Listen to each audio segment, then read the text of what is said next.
Well, hello, this is Robin Wilborn, and the tool that I'm going to be discussing is a tool called Glogster. Glogster is an online tool that allows you to create interactive online posters that you can include text, pictures, images, audio, and even video. The first thing I'm going to do is show you a little bit around Glogster and the different parts that you can see, and then I'll explain how Glogster can be used in the classroom to enhance your students' learning. First thing is there are two accounts. There's a free account, and then of course there's the upgraded account. Right now I have the free account, and so the features are a little bit limited, but I still think that you'll get the general idea. I'm going to go ahead and close this little window. It's just kind of telling me about the upgrade if I would like to upgrade. But basically you can log into Glogster and open a free account, and you can start kind of a trial. And what you'll first see is this page I would call is your dashboard. And there's a couple things on their dashboard that I'll show you. First of all is here's the different tabs that you'll have. And under the glogs you will notice that any of the glogs that you've created will be posted right here. There's a couple different layouts. You can go with a layout where you see them vertically or a layout where you see them horizontally. So it just kind of is your preference. Here's that vertical one. Again, it's just kind of your preference.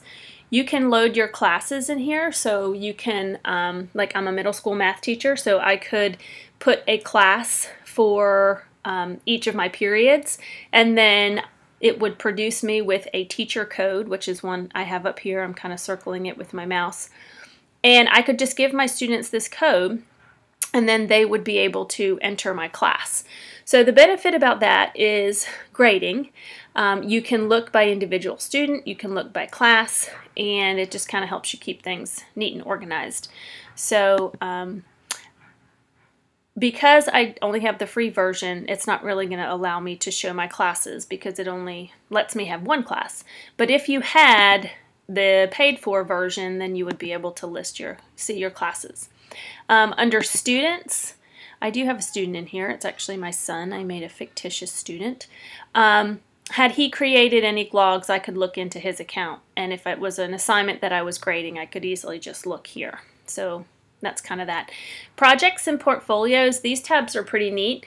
They allow you, again, this is with the paid version, they allow you to, or allow your students to put multiple glogs together. So you could either come up with, a glog per student and make a portfolio, or you could just do a large presentation of one student and kind of bind, for lack of a better term, bind all of their glogs together.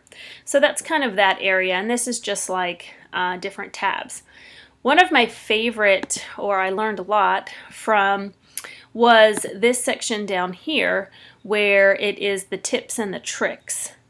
And most of the time I minimize it so it's not in my way, but while you're looking at the individual tabs, it will come up with tricks on that tab.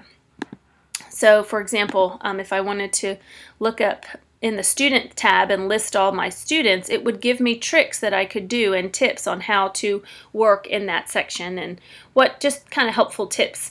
And I've watched these little short videos, and they're actually very helpful. They're 2 minutes or shorter.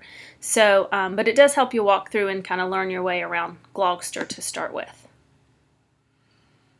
Let me close all these excess.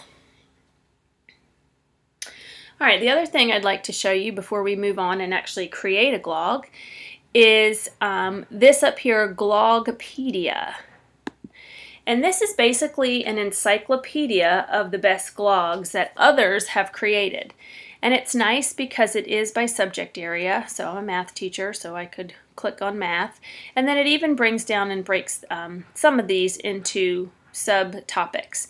So if I was looking for a glog on geometry, I could click here and see what populates up. And then what you can do is you can actually assign these to students to watch or to learn or as a review. So this is one area that I really enjoyed, and so here's one that was created. Of course, you'd want to preview these before you, assign it to your student to read through. But if you're using blended learning in your classroom, this might be a good way to incorporate other things.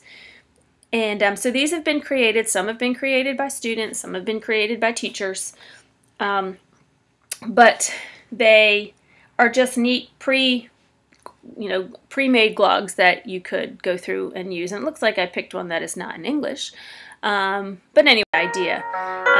Some of the videos and so forth are still populating. All right, so this is obviously one that someone had created.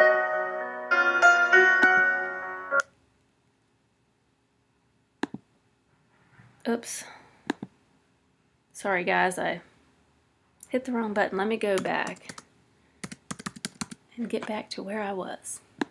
So Glogopedia was really neat because you could, again, it's broken into subject area, and it will kind of give you some pre-made glogs that you could use in your classroom. All right, those are the basic features. In a nutshell. To create a glog, you would simply just click on this green button, and then it would populate some templates, so you could choose. Obviously, if you had the paid version, the templates would be a little more in depth, and you'd have more choices. But there's quite a few choices here in just the free version. And then you would literally just click on one, and then it's basically a drag and drop for most of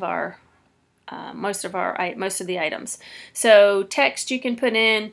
Again, you could do audio, you could do images, YouTube videos, or any type of video. So it's pretty neat. And again, it helps, to assign something like this to your student would mean that they were synthesizing the information.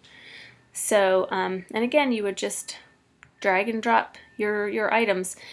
This is my first time looking at this, and so my plan would be to have my students do their research first, find their pictures, find their clips, decide what text they were going to use, and then go ahead and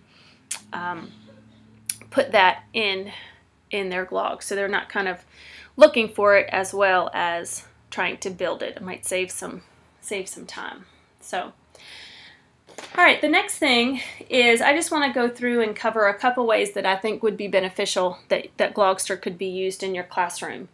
One of the first ways, and I actually plan to do that this year, and so I'll show you mine, is to do a Meet the Teacher. So on the first day, kind of embedded in my plan for the day, I'm going to show the students, project this on my screen, my whiteboard, and show the students my glog and just talk about Miss Wilburn, what I'm about. So it's kind of a nice way for them to learn about me. So I just talk about my teaching experience, my family, show a picture of my family, and then talk about some, just kind of some things that we can discuss, a little bit of discussion here so they can learn a little bit about me.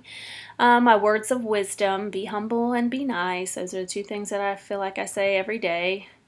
And then a couple more pictures. I did not put any video in here. I was hoping to get some good summer video this summer, but just didn't end up doing that. So one good way is that this could be used as an icebreaker or a get to know you. So, either get to know the teacher or get to know the students. All right, another way this could be used, and I thought this was pretty cool, was you could have a student of the week, and you could create a glog spot to that student.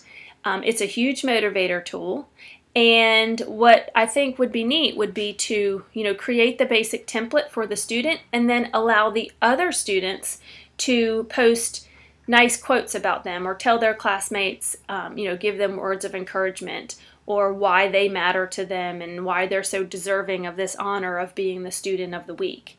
So that might be another great way that you could use it as a behavior motivator, but then also just as, a fun little way to kind of team build in your class.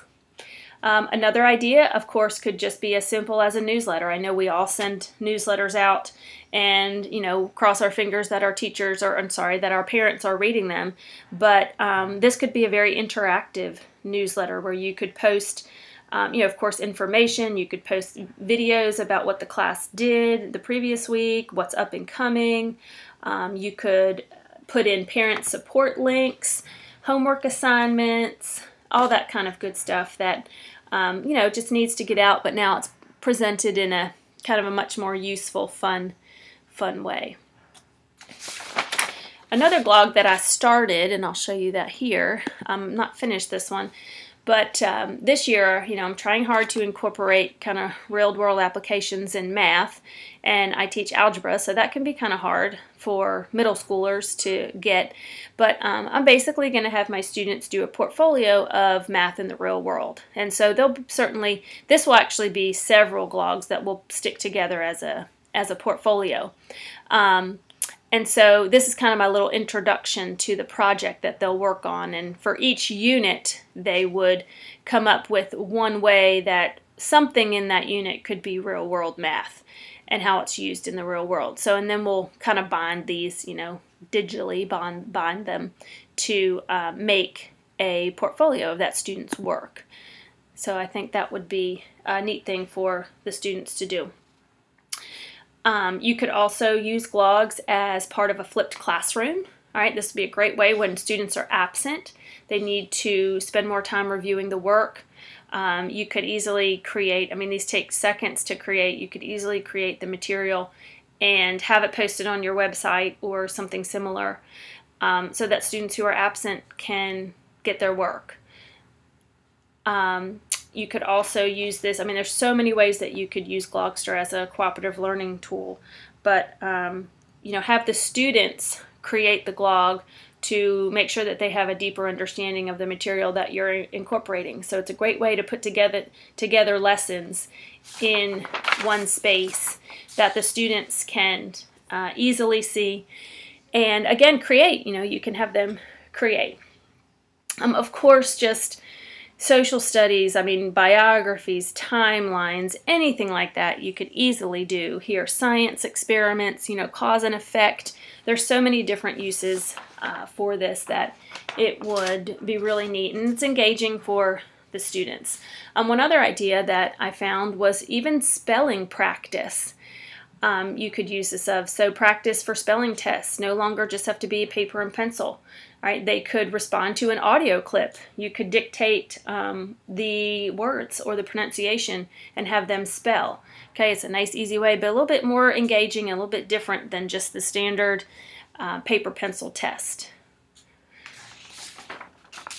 And finally, because I'm going to tie it back into math since I'm a math teacher, this would be a great way to show some math explanations. So they could create a template for math word problems to justify their response, and then the students could create Glogs that would include photos, video, audio, so on and so forth to help, how they solved those problems.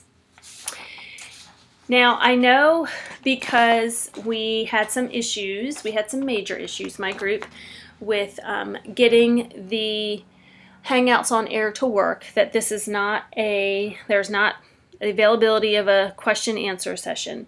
But I am going to end the presentation and hope that you were able to learn something new and found this useful. Thank you so much.